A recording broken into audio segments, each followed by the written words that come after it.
and doesn't know. So how can you explain to someone else where you are if you can't even explain it to yourself? Now, in early 2015, you released a series of YouTube videos called Flat Earth Clues, which delves into the possibility of our human civilization actually being inside of a quote-unquote Truman Show, like enclosed system. This is how it's been hidden from the public since 1956. Come join in on all the questions today, as our threads are open for all your questions and more. And all of your questions will be responded to during our live show. Humanastory. Listen Live presents Mark Sargent and Flat Earth Theories. All right, you're listening to Humanastory Live. I've got Mark Sargent here with us on the air. He's going to talk about a very unique and interesting theory that he has about our planet, and we are all really eager to kind of listen in and see what he has to say. Hey Mark, are you there, buddy? Hey Brian, thanks for having me. Good, I'm doing pretty well. For being here. Yeah. Okay, I have to ask, what brought you from programming and video games to this flat Earth theory? Honestly, it started out just as a kind of delving into conspiracies off and on for a number of years, and this was the last book on the shelf, quite literally, which was, I never looked at it like most people don't. Even if you're into the most fringe conspiracy theories you can think of, no one looks at this because it's ridiculous, it's ludicrous, it's madness. Why would you ever look at flat Earth? We solved that thing 500 years ago, right? And finally, one day, regrettably, last fall, I looked at it. And I thought, there was a German guy that made a video about the airplane flights in the southern hemisphere and how they didn't look right, and it pointed at that maybe the globe model was wrong. I go, yeah, whatever, that's pretty interesting, but I didn't care. I considered myself a fairly good problem solver, so I thought I could just get through this. And then, say I actually looked at every conspiracy. And then I looked at Matt Boylan's videos on YouTube, one is specifically, and he actually trademarked the NASA channel on YouTube, where he said that when he was 25, he was told at a high-level NASA party that, GPS system has a real problem in the southern hemisphere because the world is actually flat.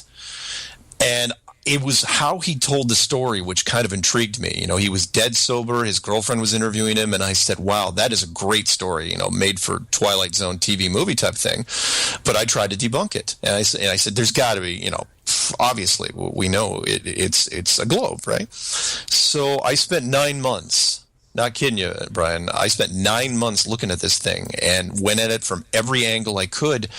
And every time I thought I had it, 2 or 3 more threads opened up that I had to pull on, and it just got worse and worse, to the point where sometime in January of this year, I looked at it and I said, okay, because I was really just beating my head on the desk, and I said, when did it become a globe exactly? How do I know it's a globe? And then, I had that moment where in February where I said, I woke up in the middle of the night and I had the narrative in my head, and I flipped like a lot of people do in this movement now. You go from, I hate flat Earth, I hate flat Earth, I hate flat Earth, and all of a sudden, hey, I like flat Earth. There's no middle ground. It is totally polarizing. And that's what I did. I started building the clues. I called them Flat Earth Clues, and I went through as basically not necessarily a dummy's guide to the Flat Earth, but pretty close. I made it as basic as I could, no math, easy to grasp concepts, put it out there, didn't monetize it, didn't allow ratings or comments or anything right away. And I started getting calls right away, and it really resonated with a lot of people. But what the clues were basically doing was, and I was hoping somebody would answer it, I was basically asking the whole internet, how do you know it's a globe? Like asking you, your listeners, whoever's listening now, when did you first figure out it was a globe? And it always boiled down to 2 questions, which was one, well, I'm sorry, two answers, which is one, well, we know just because we know. Duh. Any idiot knows it's a globe. And I go, yeah, but how do you know?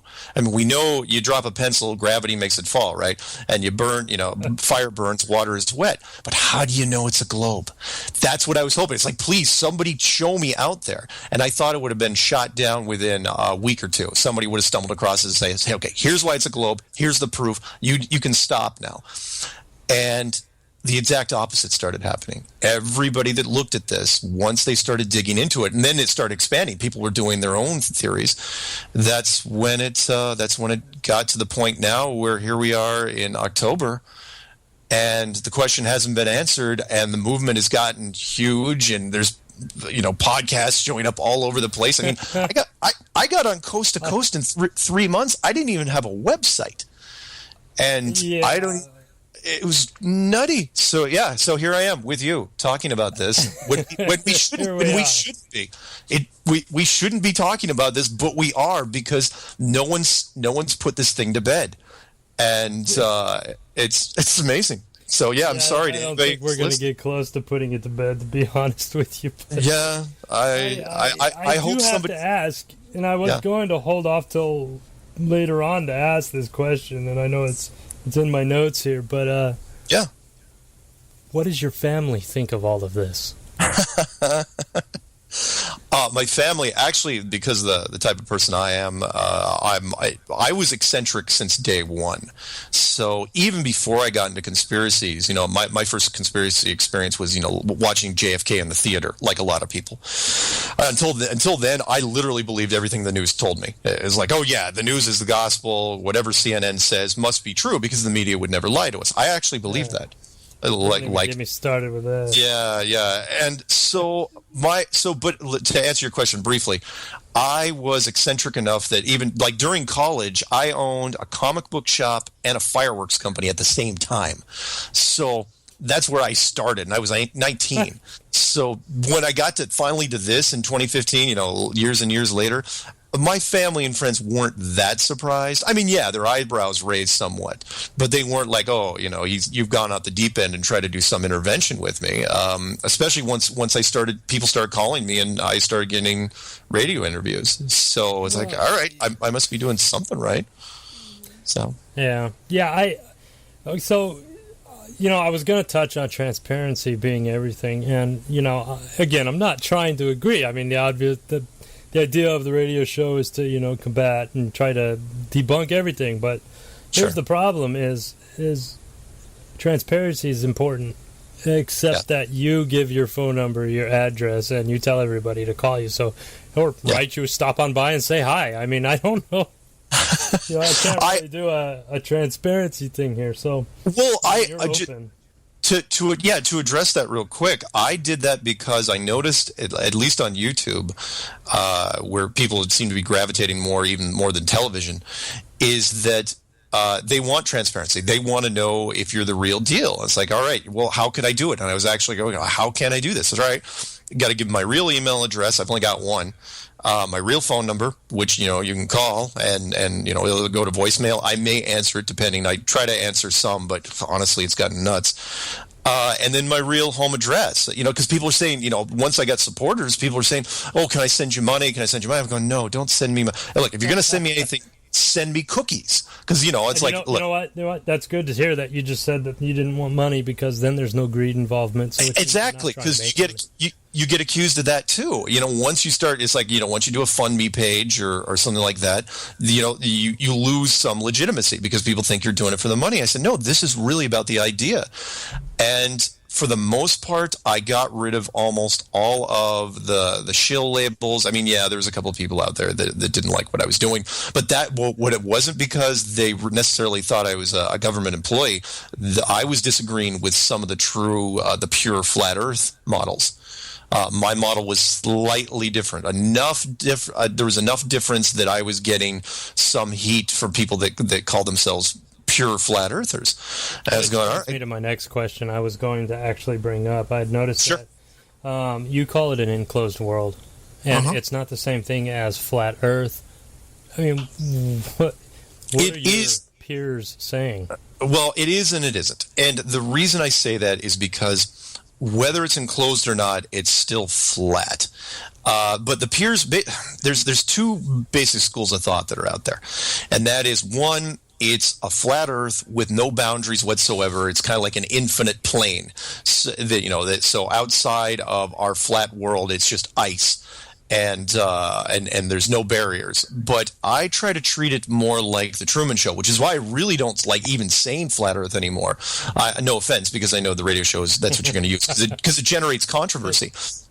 But the enclosed world is really just a giant version of the Truman Show, the 1998 movie with Jim Carrey, which was based on, if anyone hasn't seen it, I'll give you a quick premise, which is a Hollywood studio builds basically a sports stadium that's like 20 miles wide, and they create a fake sky with stars and a fake little lake that appears to be like an ocean and a town on a peninsula.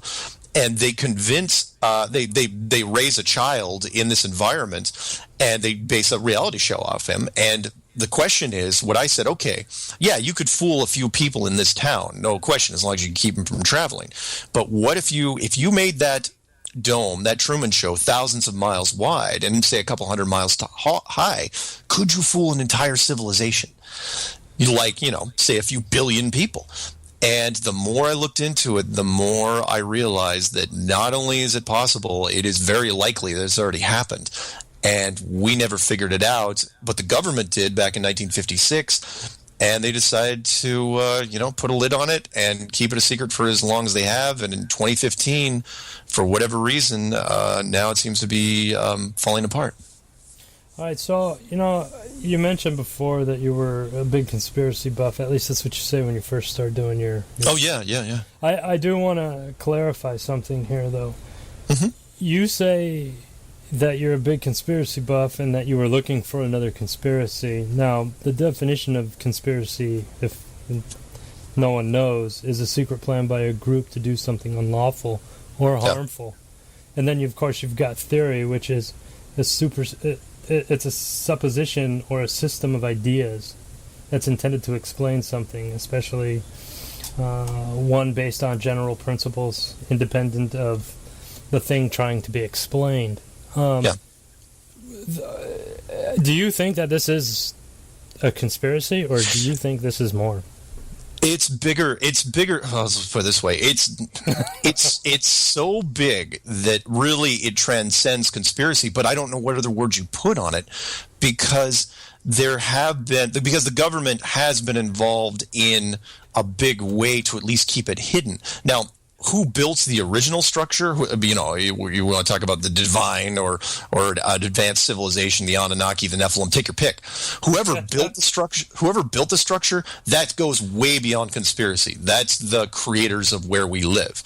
But when it comes to the conspiracy, where the conspiracy came in was back in the 50s when it was finally discovered, and I think we knew. I think our secret societies figured it out a long time ago, but until we had the internal combustion engine, there was no way for them to actually map out where we were. It wasn't physically possible. And I kind of joked about it in other things where I said, look, if you were the king of France in 1500, someone showed you a flat earth map, and they said, oh yeah, this is dead on accurate. What good is it going to do you? You're not going to be able to do anything. You do not have the tools to do anything about it or even take advantage of it. So yeah, the government, in my opinion, and you'll have to look at the clues to get all the details because I know we don't have time here. But the government figured it out. The United States and Russia basically ran into it almost simultaneously during Operation Deep Freeze in 1956 down in what is called Antarctica. And a big decision was made then. Do we keep it a secret or do we not? And I know you probably have a question. It's like, why would that happen? No, I've got plenty of those. Don't worry. Oh, okay. But yeah, they decided to keep it a secret. So yeah, that's when the conspiracy came into play, because you had to spend a huge amount of money over the last 60 years. I mean, you basically had to invent NASA. NASA was not. There was no space race. That never happened. The only race was who was going to really take charge of faking it. And since Russia was still rebuilding from World War II, it really fell on the shoulders of the United States. And people think I'm joking. Look at England. Ask people why England never had a space program ever. And why? I know why. You look at the movie Diamonds Are Forever, James Bond film with Sean Connery. When he runs, remember that's a British film. where he runs across a Hollywood soundstage, which is where they're faking the moon landings, and the tower says, "Oh yeah, get him," right? But the astronauts can't catch him because they're still staying in character, so they have to run in slow motion. And he steals their moon buggy and drives off the set. It's brilliant. It's so we were just touching on science, and I kind of wanted to ask you a question about it before we get off it. Yeah. Okay. What can you offer us that religions and science can't? And the reason why I bring this up is because, let me set some ground rules, I guess, is what I'm really trying to get at here. Okay. So there's going to be a list of men that I'm going to bring up right now, and the list of men that I'm going to bring up, they've all done extreme research. You know, they're all scholars. They're not stupid by any means or accounts. In fact, they're pretty much geniuses. Neil deGrasse Tyson. He's one of the leading scientists who stands before NASA and the government all the time, fighting them to get into space. Bill Nye, Albert Einstein. Julius Robert Oppenheimer. He's the father of the atomic bomb. Carl Sagan. He's the host of Cosmos, which he's also one of Neil deGrasse's. He's one of his mentors. Now, all of these guys, I mean, they're huge, and they're extremely smart. So I guess my question to you is, what makes these guys wrong in your opinion, and why would these people not even consider a flat Earth model if by any remote chance it might be, correct? No, it's an excellent question. I'm glad you asked it, because every once in a while someone will bring up to me. It's like, well, do you think you're smarter? Sometimes they'll bring up Stephen Hawking in addition to it's not so much smarter than these guys. It's just, okay, I mean, look, you don't have to go to school. As I have a brother, and Billy, you're going to kill me, but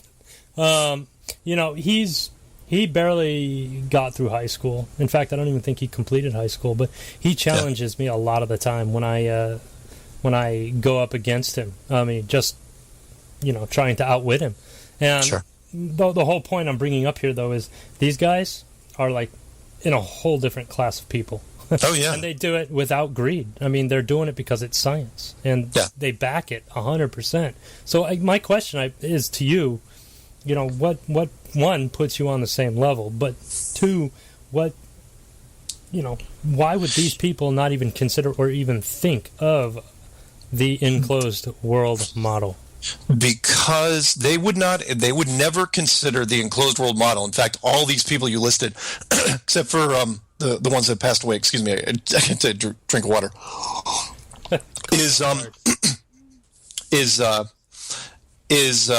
is this. Their problem isn't because, look, they're all brilliant, no question. Some of them more brilliant than others, but all their methodologies and theories and whatever else they're proposing was based off of foundations that were wrong to begin with. So I don't blame them. It's look, they study the same textbooks as kids in college are studying now. But the problem is those textbooks were based on older works that were based on older works that, if you go back 500 years, were wrong to begin with. They just, it's not that they are dumb or don't want to look at it. It's just that their entire life's work has been based on the wrong foundation. But like anything, it's a leap of faith. So they believe that absolutely the books that they studied in college were in high school were dead on correct. And so once that assumption was made, they had no choice but to keep going forward. If they didn't, they'd never be who they are now, which is why I kind of joke around when I say, look, with every other type of person that's out there, you can get your head around this because it's really common sense, like your brother you were talking about. Common sense really is the rule of the day here, because common sense will tell you eventually what's right and wrong. But if you're an astronomer or an astrophysicist, you're in real trouble, because if you finally, let's say the mass media, or all of a sudden you get that aha moment where you figure out, oh, wow, it turns out the Earth is actually an enclosed system. You're not going to be able to deal with it very well. You're probably going to climb into a very expensive bottle of scotch and stay there because you just spent 15 years of school and however many years outside of school preaching the exact opposite, especially if you're an astrophysicist. I mean, Neil deGrasse Tyson, no offense to the guy, he's a great public speaker and very charismatic and could probably do work in other fields, but he's NASA's poster boy.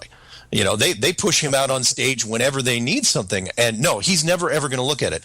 Luckily, there's very few of these people out there, which is why the movement has been growing so quickly. Because let me answer it this way, a different way as well. When they try to come at it, and they still have not created an astrophysicist panel and an astronomers panel to come out and try to shoot this thing down, because they've got a problem, and that is their only weapon is math. And the math loses people. Yeah, it may be convincing to some, but even basic curve math just throws people because most people, barely even got out of algebra in high school, let alone trig or calculus or quantum mechanics or any of that other stuff. So when they start hitting people with math, and then the flat earth people come with common sense and say, yeah, what about this? What about this? What about this? Simple sentences that anybody can understand. That's why they're losing. They've been losing since this thing really started going into gear this year. And I feel bad in some ways. So my brother does have a question.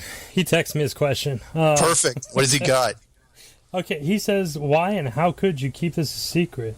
And what about the explorers before the USA and the modern government?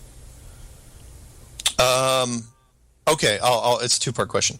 But I'll answer the explorers first. The explorers first, because of how this thing's set up, you can't find it on your own until literally, and again, you have to watch the clues to figure it out. But since I'm not selling anything, it's not really a pitch when I say that. Which is first, the first until... I can throw an ad up. No. There you go. Yeah, buy this. I don't even know what to endorse if I was going to endorse something. But the first thing was this. Yeah, there you go. Snow globes. I'm going to corner the snow globe market. Hey, Christmas is coming up. There you go. Until the internal combustion engine came out, no explorer could go far enough because of how the outer boundary is set up. Meaning, by the time you get close to Antarctica, the temperature takes a huge nosedive. You run into icebergs. Then you have a 150 to 200 foot wall of ice straight up when you get to the coastline. Good luck climbing that. When you get up there, hopefully you brought some supplies with you because there's no indigenous plant life, animal life, no ancient cultures, no ruins. You've just got hundreds and thousands of miles of ice that go nowhere, which is why they sent Admiral Byrd down there. And look it up. This is not secret information. Why they sent Admiral Byrd down there from 1928 until 1956, sent him down there for basically 30 years looking for this thing, looking for an edge, any edge. And then once they found it, then they had something. And again, that's when the math takes over. It's okay, we got to map this thing out. So I guess the next question I would have for you, because we're going to get into Admiral Byrd, trust me. Sure. He was a key thing with you, what I saw in the videos. Mm-hmm. Well, I guess my question to you would be, who built it? Oh, that little question? It's who only built three it? letters, or three words, right? Thanks. Yeah, throw that little one at me. No, I get that question all the time. I got that question the first week I put out the clues, which is, it depends, honestly, on your upbringing. And that may sound like a cop-out, but I'm not going to be arrogant enough to say... Well, you know what? I'm going to cut you off real quick. I wanted to mention, my theory on religion is that every religion has a piece of the truth. There you go. You look at the Mayans, they have a calendar. You look at the Bible, it has end world stuff. You look at a Quran, it has various different ways to treat neighbors and people. I mean, all the religions, I like to think of it as, if you could get all the people together, you would have the truth. I think that there's a piece of the truth in every single religion that is there. And that's the way to... Yeah, you're absolutely right. That's excellent. Which is why when I was talking about this, what I really did was, because I didn't want to exclude any religion, because I do think they all have some sort of piece to the puzzle here, and that is at least the big five, which is Buddhism, Hinduism, Judaism, Islam, and Christianity, which make up 80% of the population of the world, and what basically this kind of ties into who built it, and that is, Is it an advanced civilization? Is it the divine? Is it God? Yeah, maybe all those things. But what, at the very least, what it shows you is some sort of intelligent design, meaning whoever built it is a lot bigger than us, a lot better than us at our same game, which is why I kind of touched on the clues. It's like, look, which is why this is so important, because so many people come out and say, well, why does it matter if it's round or flat? I was going, are you kidding me? If the hand of God was on the wall down the road, you really don't think anyone would care? That's like one of the quintessential questions of existence. And so, yeah, who built it? I'm not going to put a name to God. I'll let others do that. All I'm trying to do is define structure here. And I'm saying, look, so whoever built it is very old, very powerful, and I think there's a purpose to it. And what that purpose is got everything to do with us, which changes the whole role of the universe. You are not a speck flying through an empty void. You are in a very intimate setting, and literally, in this case, the universe does revolve around you. Okay. Then here's the next question. Yeah. Is it holographic or solid? I mean, how you want to get into the question of defining matter? Let's take out the whole idea of, because some people are going to say, well, since atoms are mainly most of empty space, because then you're talking about semantics. Well, let's get the atoms out of the equation, and that is it holographic or is it solid? And I don't want to cop out necessarily and use the Morpheus-Neo conversation, which is what is real. But at the same time, some of it does, look, if anyone has any doubts, look at the double slit experiment of quantum physics. And that is, which may answer the question that the gaming world has known for about 20 years now, which we've all heard in grade school. And that is, if a tree falls in the woods and no one's there to hear it, does it make a sound? And only now do we realize, especially with the double slit experiment, look this up in your own spare time, that it probably doesn't make a sound because the tree is not there. Until someone's actually there to witness the tree isn't there. And so, but at the same time, I think it's as real as anything. But okay, so I'm getting a whole bunch of questions in, and I've got it written down as well, and it just happens to be right now. So okay. The question I'm gonna hit you on this is, what about the space programs in the event like the moon landing? I mean, that's historic. I mean, you gotta. Yeah. That's unfortunate. Unfortunately, especially since we're in America. Now, if you're outside of America, there's already a lot of doubt when it comes to our space program, because our space program has never aged like television shows and movies of that era of the 60s. It has not aged well. The planet is so big and blue and beautiful. Oh, isn't it? I mean, it's look the space. All right, let me throw this. What are you doing to me, man? I'm so sorry. It changes things, but it changes other things to the better. But the space program, you got to give it up. Everyone, the Apollo program especially has been. In fact, it answered the enclosed system answered a really old question for me, because I looked at the Apollo program stuff. Wonderful documentaries out there about people just butchering the Apollo program and just dissecting it, frame by frame. Again, if anyone has any doubts, go to moviemistakes.com. These are the same people that go after. They turned from the fictional world to the non-fictional world and found out they were making the same mistakes. So when the Apollo, here's the question that I finally got answered, which was, why would you ever fake the Apollo program? Which is, what a lot of debunkers will say. They'll say, well, why would you ever fake it? And it bugged me, because it's like, yeah, you're right. Why would you ever fake it? Because it doesn't make sense. But if it's an enclosed system, that changes the question really into a statement, which is, it's not that they wanted to fake the Apollo program. They had to fake it, because if they didn't fake it, eventually the private sector like Lockheed Martin or General Dynamics or Boeing, they would have gotten involved. Sooner or later, someone was going to have to fake a picture of the Earth from space. And the only way you can do it, unfortunately, is you have to create some sort of rocket program, at least on the surface level, which appears to go high enough to take the picture of Earth. And if you think I'm kidding, look up how many pictures of Earth have been, full-blown lit pictures of Earth have been taken of the Earth from space since 1972. There have been one picture. And then, miraculously, in July of this year, well, I know NASA just came out and said that they doctor photos, so... Yeah. So, I'm sorry. I know people, and then people will do it in stages because, again, this is all about letting go of things. They'll say, well, okay, it just tickles me when I hear this. They'll say, well, all right, fine, the Apollo program was a mess, but the ISS is real. It's like, really, man? Really? Because if they're going to fake one thing, they're going to fake it all. And as a matter of fact, the guy, I had a guy, it's going to be on my next show. I'm reading a statement from him. He's going to be anonymous, but he is coming from an industrial valve industry where he's coming straight out and saying, look, the ISS is impossible. Absolutely impossible from a structural or from a mechanical engineering standpoint. It cannot be done the way they say it is, and he gives tons of examples, and it's brilliant. I recorded the whole thing in my voice this morning. So, Humanastory thanks you for listening and your activity within our community. We hope to grow a little each day with the lives of ordinary people doing extraordinary things in life-changing events. Okay, so go ahead and explain the whole bird thing to me. He was the youngest admiral in the United States Navy of all time. He made admiral at age 41. Yes, he was a Freemason, so yes. Was he taking orders? Yeah, probably, but did he know where he was going? Probably not. But from 1928 up until 1956, he was looking for something. He and all his teams were looking for something down around Antarctica.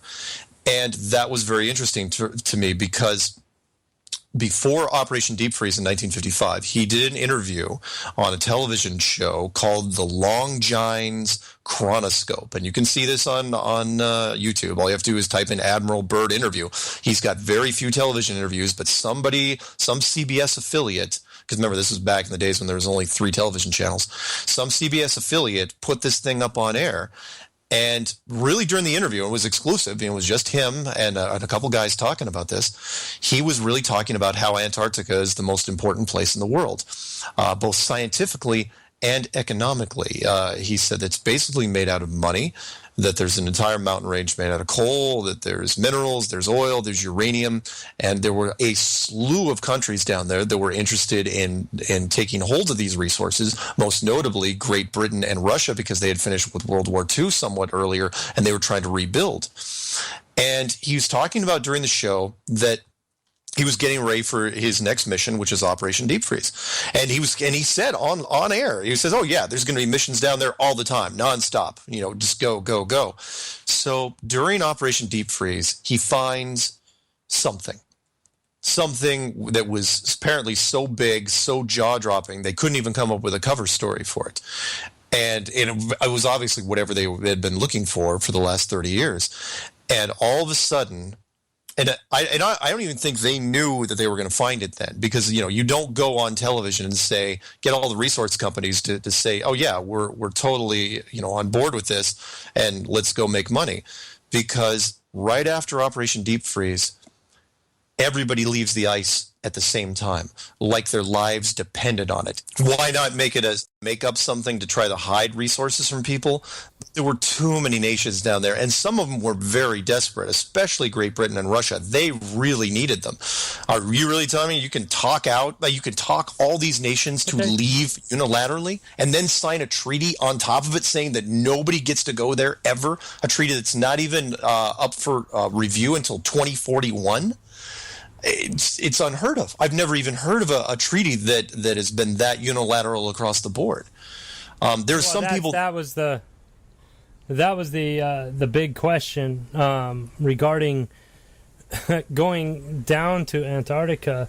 I mean, he says there's a lot of resources, and wouldn't one okay, if one country went down to Antarctica, sure, and was able to obtain all the resources, or even use half the resources, it would be a big game changer. So, yes. Kind of like if I had a nuclear weapon and you had a nuclear weapon, you would not attack me because, well, if you attacked me, I would shoot a nuclear missile at you.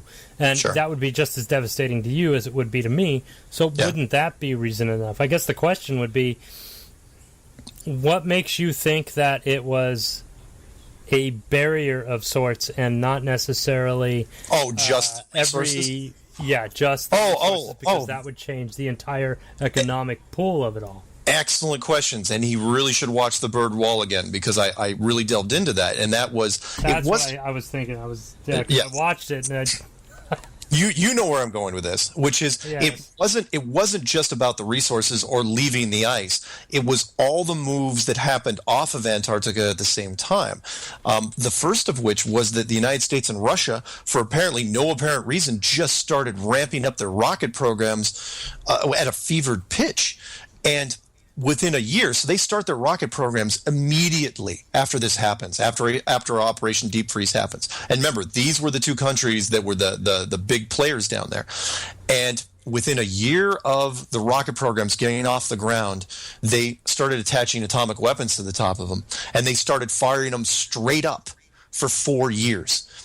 Big hits too. We're not talking 20 kiloton stuff that happened. You're talking like the Tsar bomb and stuff. Yeah. Well, not exactly the Tsar bomb, but big stuff, megaton class weapons, and they're firing them up, and at decent ranges, 200 kilometers, 400 kilometers, if you believe what they say, and they, they're all listed in Wikipedia, at least, the public shots that they talked about. And while they were doing it, so 1958, they start firing the weapons, right, straight up.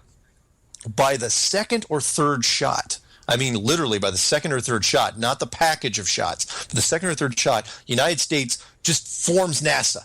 It's like, let's just form NASA right now in 1958. And all of a sudden the space race is born at the same time that the arms race is ramping up.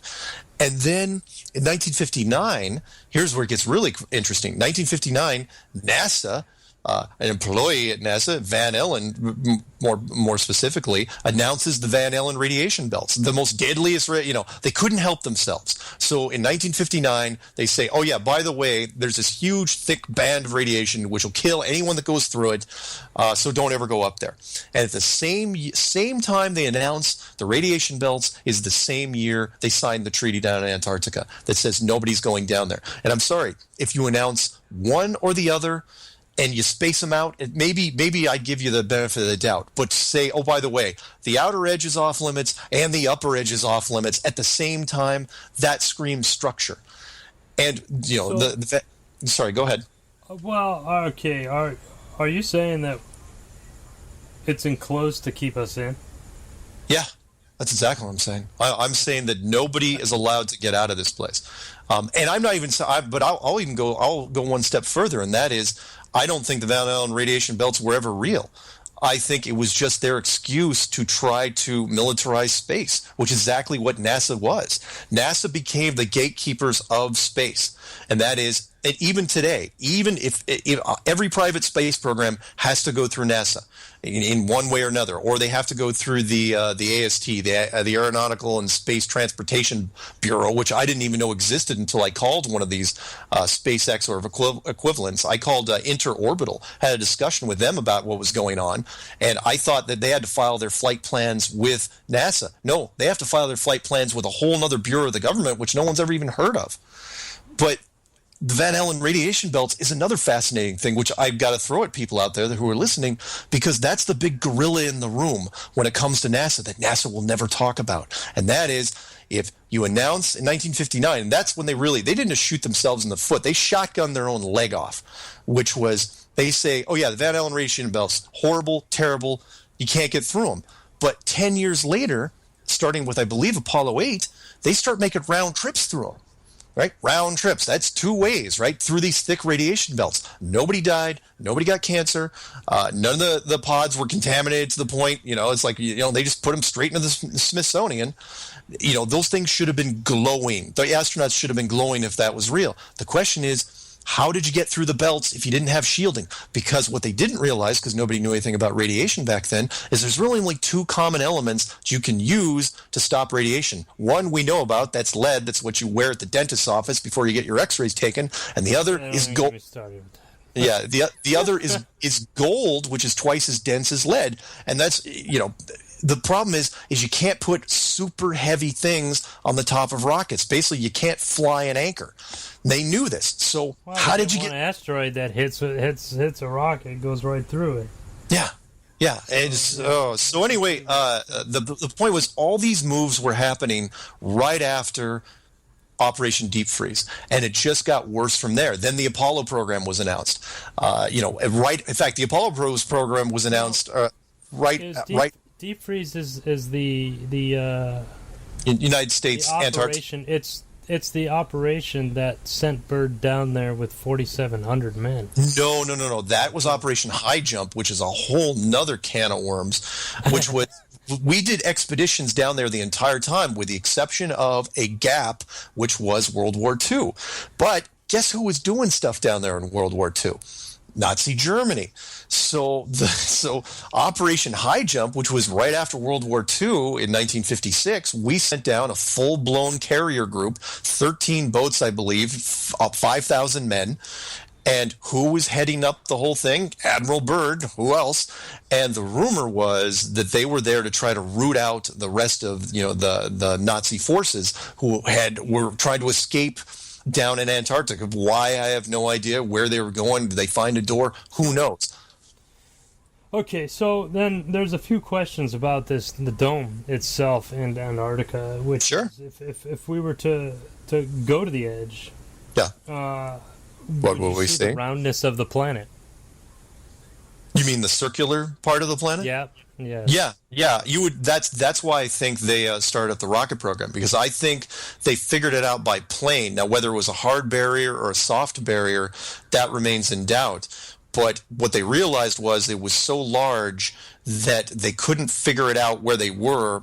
So, and even if they could only figure out two dimensions, which was, if they went left and right, they could kind of figure out the circumference of it, but they had to figure out the arc, how high up it was going. And the only way they could do that was with rockets. Normal planes, remember, nobody had jet planes back then. I mean, yeah, Nazi Germany was experimenting with it at the end of the war, but the only thing they had were rockets, and those weren't very good. So coincidentally, the United States and Russia, the only people they could do it, they fired up the rocket programs with who? The Nazi scientists, the best guys in the world at the time.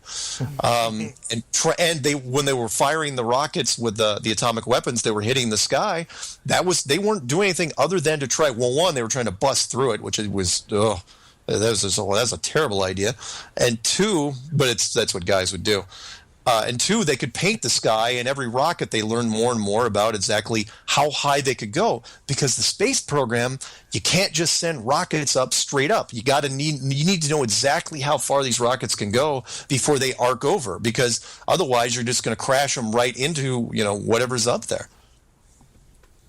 Okay, well, I guess the next question, speaking of up, yeah, it's ironic that we're going through it, but we're doing it. So, yeah. What about meteorites and shooting stars and asteroids and such? Oh, that's easy.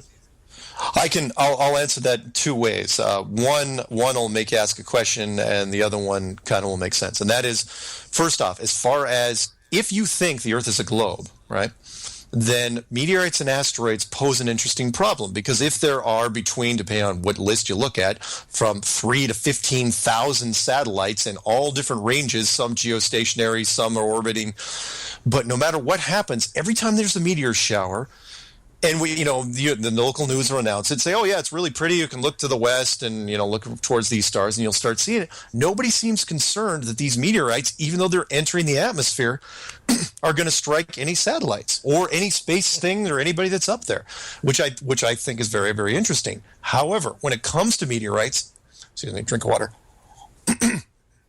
When it comes to meteorites, it's easy to do from a design standpoint. It was one of the things I didn't include in the clues, but I didn't think I had to, because it was, it seemed minor to me, which was, look, if you can build a structure that's 10,000 miles wide and 400 miles high, then introducing meteorites into the system, that's pretty easy. Just take a chunk of metal ore, fire it with a rail gun or whatever you want at some shallow trajectory. The atmosphere and friction takes over. Try not to aim at any cities, because you don't want to mess things up there. And up until now, we haven't had any meteorites or anything hit any cities, even though there's some big craters lighting around. And that's it. So, again, we're going to touch on this one more time just to make sure. Sure. You're saying that we did or did not go to the moon? Absolutely, 100%. Did not. Under any 100% circumstances. is a pretty high percentage. No. You not only I take it a step further, and I'm not shy about saying this because I know it's a taboo subject in America, especially on Fox News. You don't ever say we won, or yeah, America, rah, wave the flag. Yeah, I get that. But outside this country, a lot of people are way more susceptible to believe, especially Great Britain. But not only did we not go to the moon, but I'm saying that the entire NASA program, from day one, from 1958 until now, has been an utter and total and complete sham. You can look up all sorts of fun things online. There's tons of documentaries. You mentioned something about lunar wave earlier, but I didn't ask the question about it because we were having those difficulties. Oh, no worries. But now we're back on the air. What is the lunar wave? The lunar wave is a video series that a guy named Crow 777, and you can spell it the literal way, just CRO 777, 777, or CRROW. You're going to get to the same place. Or you can just type in lunar wave. It's not going to make any difference. You can Google it, YouTube it, you'll find it. And that was when he took some long-term HD movies of the moon, where he basically hooked up a decent camera to a decent telescope. He ran into an issue where he was seeing a refresh rate go through the moon. And if you don't know what I'm talking about, if you're old enough to remember the vertical hold lines that would go through televisions before we had cable. Oh, yeah. Remember those? Hit 99 to watch the Spice Channel. I'm aware of that. There you go. So this was the vertical hold issue that was going through the moon itself, and it was not a camera issue. He proved that because when he tilted up the camera, the wave didn't follow the tilt of the camera. It just stayed consistently through the moon, and it caught up with him eventually. And when you're looking at this, you don't know what you're seeing because you're saying, well, coming from a gaming standpoint, because I was in the gaming world for a long time, I looked at it and I literally said out loud, I was going, why is there a refresh issue with the moon? Because that sentence, I shouldn't ever have to utter that sentence, because that implies that the moon, what we see as the surface of the moon, is only a projection. And if that's the case, then what is projecting it? Is it underneath? Is it like a Death Star, that's underneath this thing, that's the craters and everything we see on the surface is not what we think it is? And if that's the case, well, then you absolutely didn't go to the moon, because everyone knows that, they landed and there's the craters just like you see, but you can't land on an illusion. You can't land on a television image. So, but you can create one in a set. Exactly. All I need is a green screen behind me, and I can make myself look like I'm on a beach. That, and I'll throw out a couple to your moon people out there that they're asking.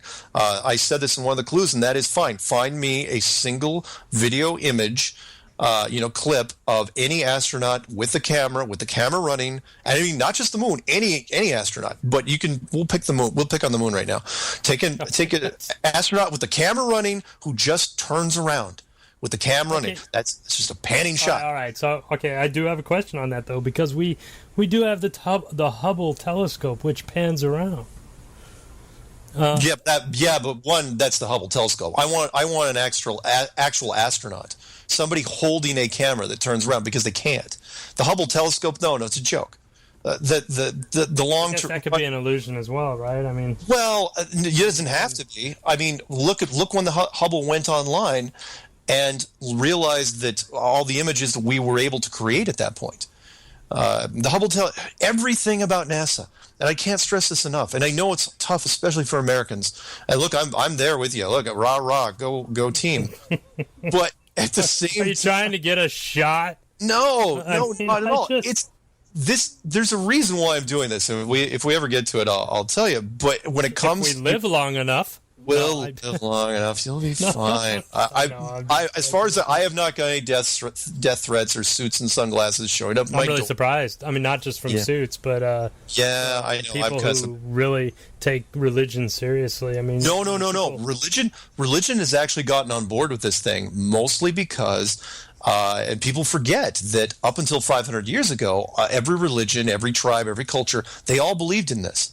It wasn't until 500 years ago that we went from a flat geocentric model where the Earth was the center of the universe to a spherical thing where we were flying around the sun and the sun was flying around other things. Which brings me to, how old do you think our solar system is then? Oof. They talk millions of years, billions of years. No, nothing like that. As a matter of fact, and again, I don't want to cheat too much and use a matrix thing here, but it's not about thousands or millions of years. It's about really from one civilization to another. Meaning, we not only are we in an enclosed structure, we are not even close to the first people to rent this apartment. Okay, which brings me to my next question to you: is with all this information that you're giving, I mean, how it's bound to come out, and somebody's going to ask the question. So I guess it'll be me. Sure. Why are you so certain? Like, how are you certain that the information you've gotten is right over everyone else? No, I got you. Because I don't know how to word that, and I don't want to sound like a jerk. What gives me the conviction that I have right now on this? Exactly. It's a couple of things. One is that no one's been able to answer the question. There is no. I'll use a Kennedy reference here. There's been no magic bullet to shoot this thing down yet. And if this thing, as far as conspiracies go, I have never seen one that's not only so polarizing, where there's nobody on the fence. You either into flat Earth or you are totally against it. If this thing should have been shot down by now. You've got me riding the fence. I won't lie. Part of me thinks you're completely insane, but the other part of me says you've got. Well, that's just it. You're like everyone else that I've met, including myself. Look, it's not like I woke up one day and said, "Oh yeah, flat Earth. This is a great idea. I know how." Well, the thing is, it's not a new idea. I mean, this came before even Copernicus. But this brings me to an ancient man named Archimedes, which I did have a whole line of other questions, but I'm going to go to those questions. I mean, obviously, I'm going to hit those questions as well. Sure. Since we're back up and running and we have everybody back listening, so again, we do apologize for the technical problem earlier, and I honestly don't even know what it was. It is your fault. It is my fault. Absolutely. Because now I have to go back and edit stuff. Sorry. Okay. Okay. The questions that I had were all pertaining to the flat Earth theory, but I'm going to take this one step further. Something that has probably not been brought to your attention. Now, okay. I had noticed that you had a picture of yourself, and the picture that I actually took of you offline was you standing in front of the pyramids. Yep. Now, the reason I'm bringing up the pyramids is because Archimedes, he did math on the pyramid long ago. This is before, religions took hold. And anyone, you can do a small Google search on Archimedes and the Great Pyramid, and you'll run into this guy. He's in Wikipedia, and you can find him in the Encyclopedia Britannica, whatever it is. I mean, it's a real guy. And he's been historically documented having done this with the pyramid, and he does the math, and he basically says it's like a geometric blueprint of the world, but it's of a globe world. Yep. And everything that I had watched in this video, matches with this theory on the pyramid. All the ancient sites in the world are literally within feet of a line that's 30 degrees one way or the other if you go globular, okay? Yep. It matches almost to a point. I guess my question to you is, do you think that's part of the design? Or do you think that I do. Somebody... Or is it their interpretation of an older civilization, sort of like Einstein and all the others, where they made the math fit because their assumption was it's a globe, so let's build it into the architecture. That's what I think, and it's the a fair reason why question. I bring this up, the whole reason why I bring it up is Yeah. because, you know, at the same time the flat Earth theory was there, so was the globular one. It just, you know, they didn't take root together. Yeah. So both of these theories were there. One said, "Hey, it's a globe." One said, "Hey, it's flat." But you're suggesting that the people who had the globe theory were told, and from what I get in the videos, you are specifically saying that certain people are aware of the situation, like the astronauts. And you touched on a video, I think it was Astronauts Gone Wild or something weird. Yeah. And I wanted to watch that video too, but I didn't have time. I mean, it's okay. I mean, it's kind of frustrating. It's like watching Charlton Heston get ambushed. It's like trying to get an entire Encyclopedia Britannica down in one day before a show. So, okay, but again, I touch on the pyramids because the pyramids, even now, are still a huge mystery. And everything about the pyramids points up to space. Yep. And now, from what you're suggesting, that this is a cover-up, I bring to you, why would you put something on this planet that would point up if it is a cover-up? Because you wouldn't want people going up, right? Well, yeah, but is it pointing up into space or is it pointing up at the ceiling? You know, okay. So there are 3 pyramids that are connected. I love the pyramids, if you're wondering. Yeah. Oh, yeah. So that's why I went. Yeah. So there are 3 pyramids right next to Giza, which is the main pyramid, and all 3 of those align with Sirius A and B, and I forget the other star, but all 3 of them align with the stars, which I guess would answer itself. Yeah. If it is a projection and the stars are there, then we built this to trying to get our own mirrored image of reality, which I guess I just kind of answered myself. So that's okay. No. I mean, I know where you're going with this, and again, it can go either way, in my opinion, which is why I went out there to look at the pyramids. Because but what I wanted to get at was all the math. And, you know, one of the reasons why you had mentioned yourself that the scientists that do this stuff, the scientists that study this stuff are hard in math is because math doesn't lie. It's, you know, like you said, 1 + 1, I think you said 2, but you showed a picture of 3. You know, but my point is, we know 3 is wrong. Yes. But we know that because we do the math. Yes. And, again, the data that math provides is almost factual. I mean, I don't imagine you could manipulate math. So it's either right or it's wrong, which brings me to the pyramids. Good point.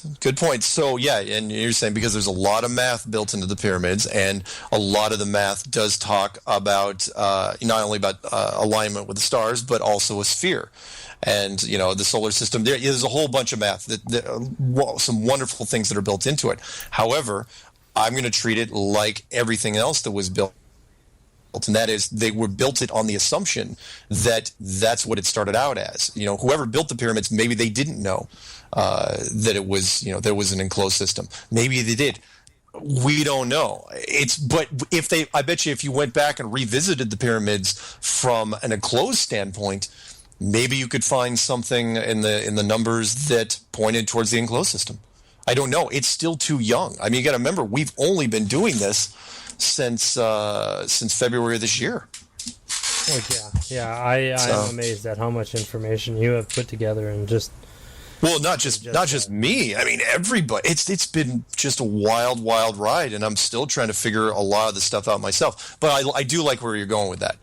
Because the pyramid it's still an oddity today. I mean, even after all these years, and it's one of the oldest structures in the world. Yeah. And you know, they're starting to theorize that the pyramids came. How do I word this? That the pyramids came before religion and before even the Egyptians moved in. They're starting to theorize all this, and they're not just theorizing it; they're starting to carbon date and prove. And I mean, it's insane. Yeah, I have. So, go ahead. I guess now my next question to you is: what ties do you think? Do you think that the pyramids might be a key?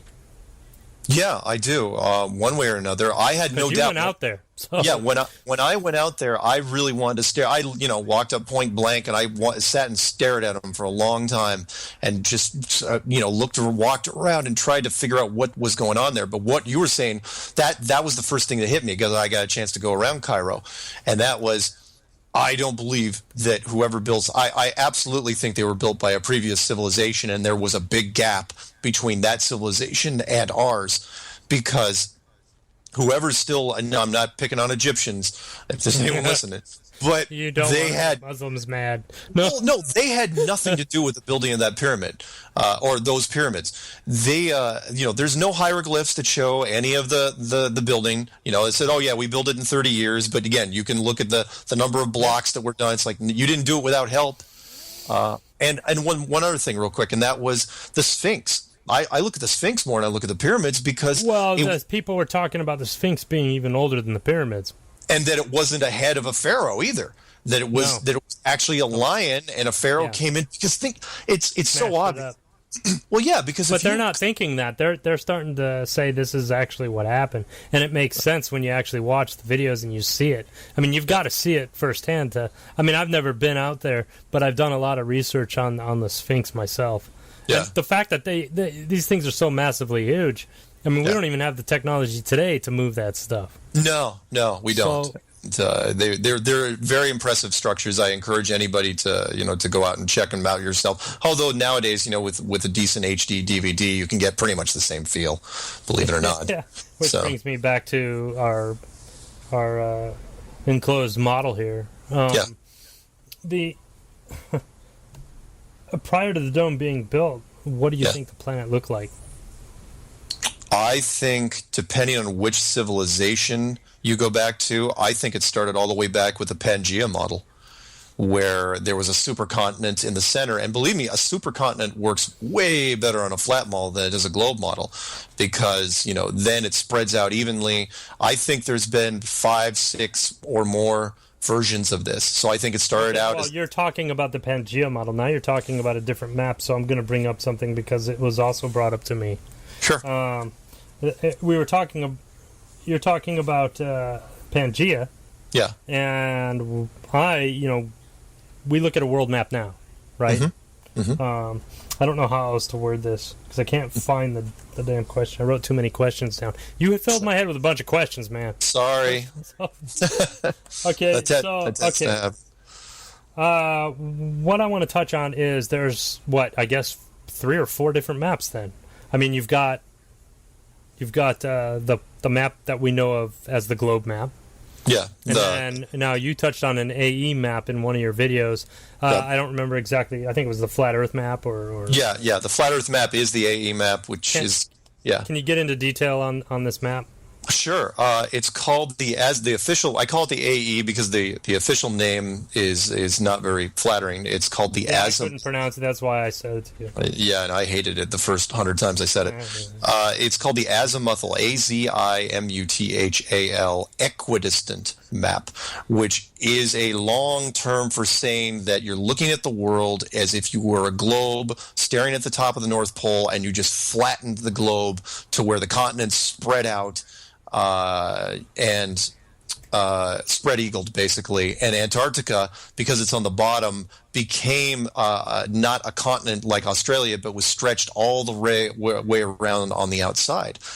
And that map was the entire concept of that view was designed 1,000 years ago by a Persian scientist, which is interesting. And the other interesting part is it's also used by the Flat Earth and the United States government. And you're saying, why would the United States government use it? And I said, I have no idea. It's used, though, by the USGS, which is the United States Geologic Survey. Are you listening, Billy? Because you need to know this.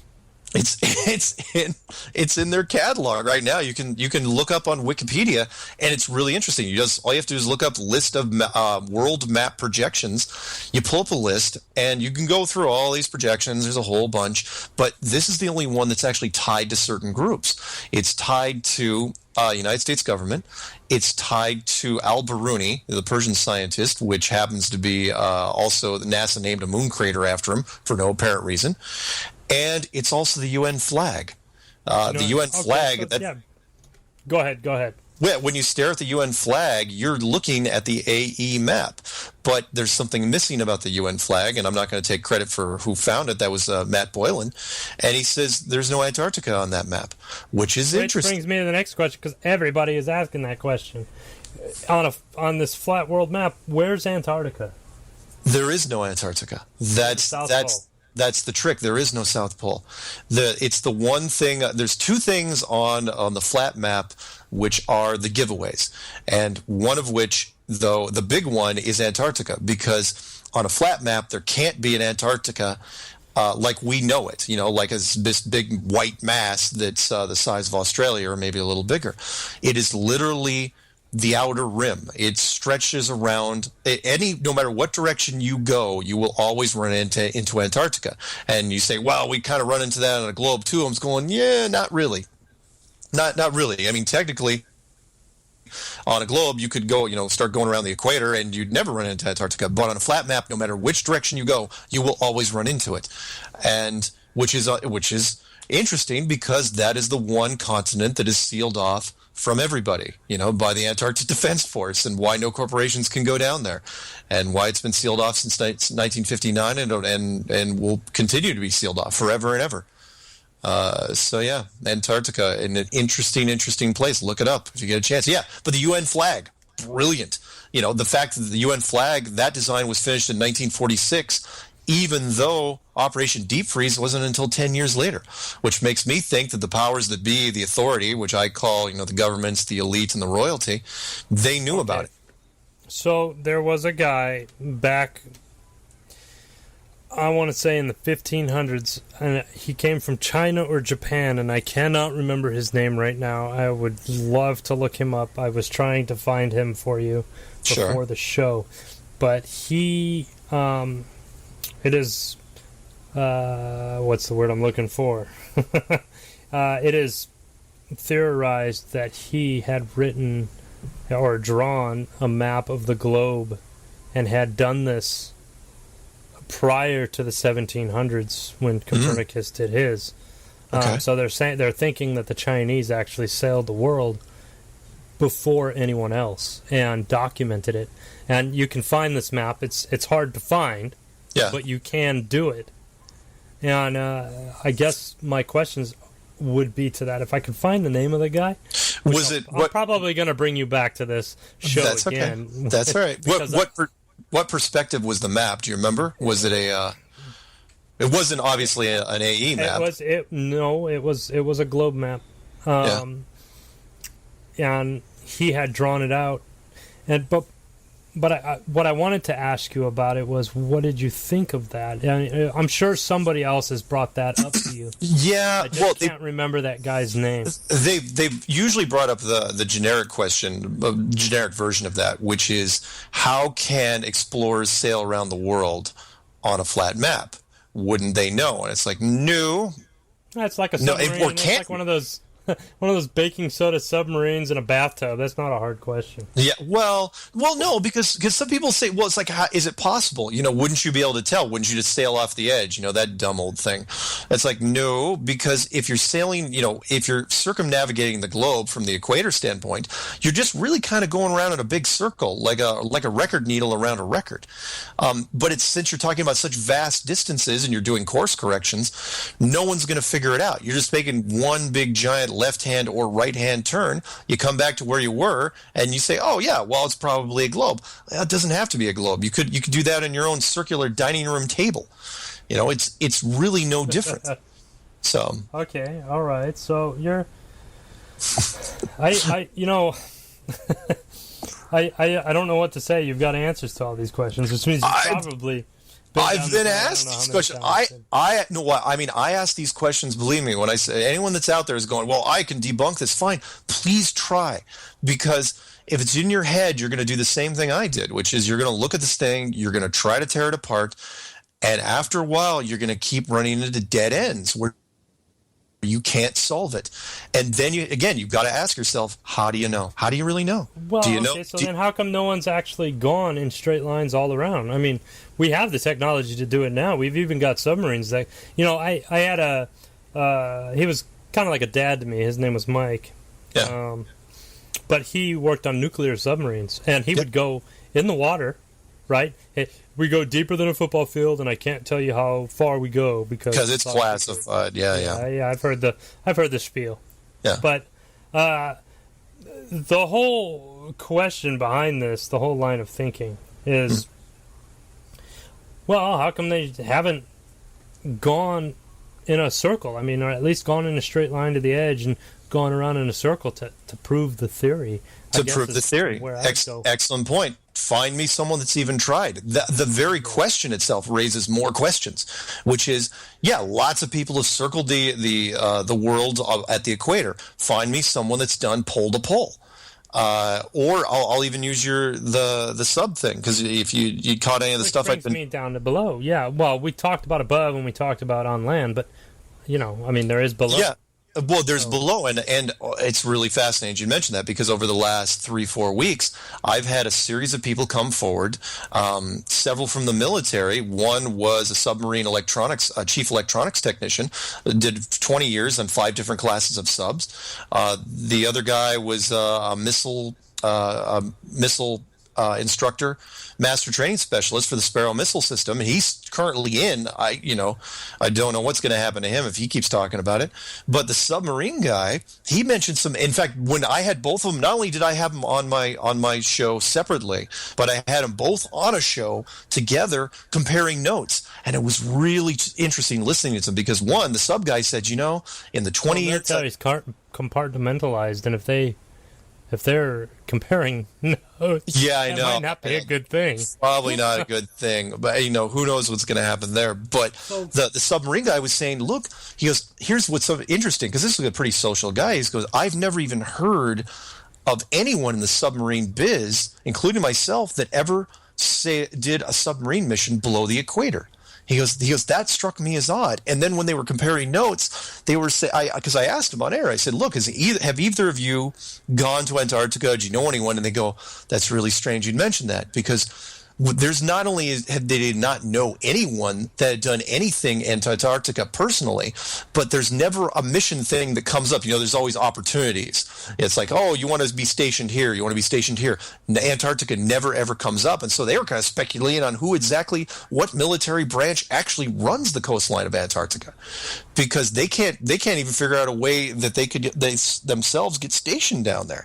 And just more, and the more guests I had on, I talked to, the missile instructor, the submarine electronics guy, a career surveyor, 32 years. He says he's never shot a curve in his life, no matter how big of track and land he's ever done.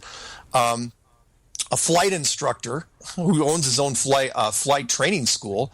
He says it's absolutely flat. The industrial valve guy that I'm doing this Tuesday, who says the ISS cannot physically happen with the mechanical engineering stuff they're touting. If any one of those people would have contradicted any one of the others, I would have said, yeah, maybe there's a problem there. But they're all saying the same thing, which is, and they're not even using my clues. Okay. So one of the questions that's coming in right now is, have you ever flown in a plane? And can you see the curve? No, you can't. And anyone that's a wonderful question. Thank you for bringing that up, because we've been hearing this since day one, since 2015, which is they say, well, I fly all the time, I can see the curve. Really? Fine. Get your camera phone out, take a picture of it, go home, throw it on your laptop or your desktop or whatever, blow it up on your screen, get a ruler, a piece of paper, whatever the straight edge is, put it up to it, and tell me the curve's still there. And no one has shown me a curve or shown anybody a curve. No one's emailed a picture of a curve anyway. And we know this because the weather balloons that have gone up to, a commercial air traffic usually cruises at about 35,000 feet. They cap out at about 50,000 feet. Weather balloons go between 100 and 130,000 feet. We've got weather balloon shots, full-blown video that show no curve at all. None. But at the same time, if you look at the Red Bull video, and that had plenty of mainstream media coverage, that shows so much curve, it makes it impossible. And I've got to touch on that video, the Red Bull video, because even Niels deGrasse, he talks about that video. He says that's only like maybe if you were to take like an eighth of going above the planet, even in a globe standpoint, it's only like an eighth of an inch. Yeah. So we haven't even left the atmosphere, so to speak. No, with but that, yet all the fisheye lenses they use, and fisheye lens is an old camera technology, shows a curve. Yeah. So don't tell me you can see a curve at 35,000 feet, because if a weather balloon doesn't show it at 110,000 feet, you're definitely not seeing it. And yes, to answer the question, yes, I did business travel for 5-6 years all across the country and some international. And I stared out a lot of planes. My question, so I go back to this enclosure, because the enclosed world actually makes a lot of sense if you were to put it in perspective. I like every time I think of the enclosed world, I start thinking of the movie Star Wars, and I start thinking of the Death Star. Yeah. I don't know why. It's just like people are like, well, it can't be done. We just thought of it. We put it in a movie. So, I mean, yeah, it's not real to us, but I mean, if I was an alien race trying to preserve my people, in a lot of ways, if I was to compare this to a movie, and I really want to try to refrain from doing that, because if you start comparing stuff to movies, then it becomes fiction. I mean, it's as simple as that. That's usually what happens. And if you think of Superman, for example, what did they do to him? They shot him to Earth because their planet was dying. And I mean, so when people ask the question, why would we be in an enclosed Earth? What if they built this to protect us, their children? Not necessarily God. We call them God, but what if they're not? What if they're just ancestors that tried to save their own people, much like the movie The Village? Yeah.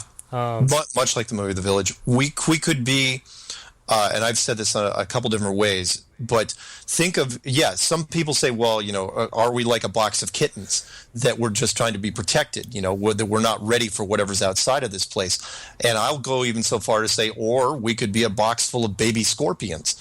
And that is, still kind of cuddly, but you don't want to let us get out and start running amok everywhere, because as a species, let's face it, especially men, we have done a lot of damage to each other. We can be noble at times, and if we can band together for things, we can do great things. You make me start thinking about the 50s and when we started seeing all the alien spacecraft. Now, my brother, I think he's your biggest critic now. Okay. So I'm probably going to have you periodically on this show, because I think that there's a lot. That eventually he'll end up talking to me? Yeah, he'll start talking to you. Yeah, he was kind of nervous about it before. I don't. I'm a really nice guy. You can yell all you want. I've heard it. So. But in the 50s, we had... I know I was going to streamline this, but after we had the technical difficulty, I'm like, I'm just going to throw all the questions at you. Sure. So, in the 50s, we had a bunch of sightings, alien spacecraft. I remember that. But that was also the time when we were doing the bomb testing, and which brings me to the question: were they there to repair, or were they there to abduct? Because a lot of people are like, abduction this, abduction that. And if you get too crazy with alien theory, then it goes insane. I mean, you can get really deep into that. But now that you're talking about this dome, and not even just a flat Earth thing, you're speaking of dome. Yeah. I begin to wonder, were they there to repair? Because, see, some of the sightings, like one of the big sightings, was over an air base in the Midwest, and what ended up happening was during the nuclear testing, this spacecraft literally went over the base. And my brother's not really a big alien space guy. I really want him to see this video on this particular incident. Because, yeah. And the reason being is because this particular incident had all the military commanders talking. They were interviewing. These people are all retired now, which brings me to another question, but I'll get to that in a minute. Is they were talking about how this spacecraft went over the base and literally all their nuclear weapons shut down at the same time. Oh, I remember this one, yeah. Okay, so, but it brings to my mind, now that we're talking about this and now that you're really kind of mess with my head, were they there to repair the dome? The first thing you would do is shut down the ride when you're repairing a ride at Disney, right? That's not bad. And I don't think anyone, you were probably the first one to mention that. Yeah, it's possible. I don't know if our technology is good enough to break, well, it's obviously not good enough to break through, but you're right, damage it? Yeah, maybe. it seems that we've been trying to, once we gave up with the atomic weapons. Well, if you take a car and hit it against a metal wall, I mean, you may not break through the wall, but you will damage the wall. Yeah, maybe even not significantly, not where it's real. And there was recently people talking about a hole in the ozone. So, I mean, if you just go off of this theory alone, and you put yourself in this shoe, you ask yourself, now that I'm thinking back and looking back at some of the other stuff I've seen, and I do see a lot. I guess in a way, my brother says I am a conspiracy person. But sure. See, the thing is, I don't really consider this stuff conspiracy because, well, there's facts and there's people that are in high places. I mean, you've even got the astronauts, which I find real interesting. Buzz Aldrin was just recently in an interview, and he's reluctant to say whether or not they landed on the moon and stuff like that. But he tries to avoid that stuff at all costs. Yeah. But when he starts talking, if you really listen to what he's saying, he talks about things that he sees when he's in the space shuttle that normal people don't see, and you begin to wonder, are they repairing? Or is it like a janitor crew or a maintenance crew? Yeah, and that is something that I had thought about because, it changes the aspect of you don't think of anymore as like, oh, yeah, they're coming from distant planets. They think I treat them. It's like, are they the janitors? Are they the maintenance team? Are they the superintendents? They take a much more intimate feel, and that they could be in here with us. Not only, maybe they don't have the ability to get through it either. So if there is damage, they have to repair certain parts of it. I'm going to fall back on the moon landing and stuff. Well, what about the trip to Mars? And like I said, I know we touched on it earlier, but I'm trying to remember if we actually got through it. No, we didn't. The Pluto incident. Yeah. What do you say about all this? I mean, that's kind of... I know we've gone way over our limit, but that's okay. That's all right. The Pluto, I'll do Pluto and Mars real quick. Pluto is there's no difference between the story on Pluto and the face on Mars and the weird, funny thing on Saturn. And that is, it doesn't matter if it's real or not in the long run, because it's not about the story you're watching on television. Every time you see a story like that, the big point is it's reinforcing the globe. So it doesn't matter if you believe in the face on Mars. It's, there's something on Mars. I don't necessarily buy it. Either way, I'm on a globe. Oh, yeah, funny looking thing. Looks like kind of like Pluto, or at least they say it's Pluto. Either way, I'm on a globe. Saturn, globe. Everything keeps going back to the globe.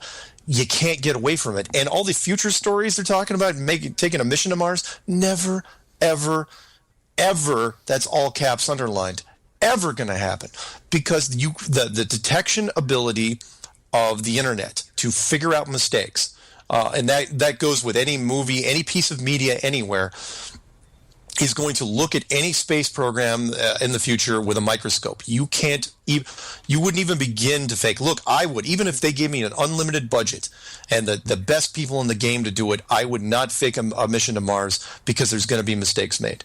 If anyone has any doubt, look at Avatar.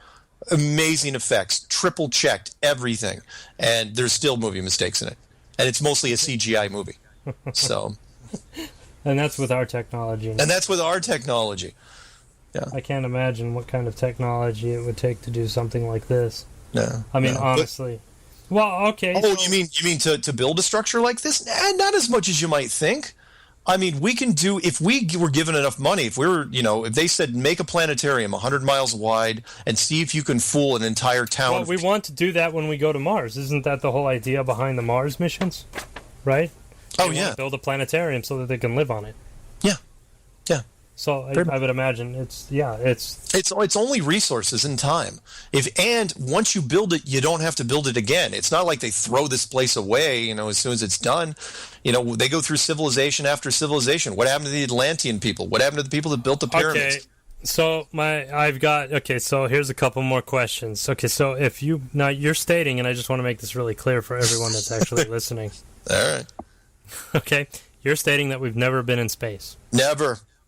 Ever. 100%. How do you explain GPS, the internet, how this show itself is being streamed across the globe right now.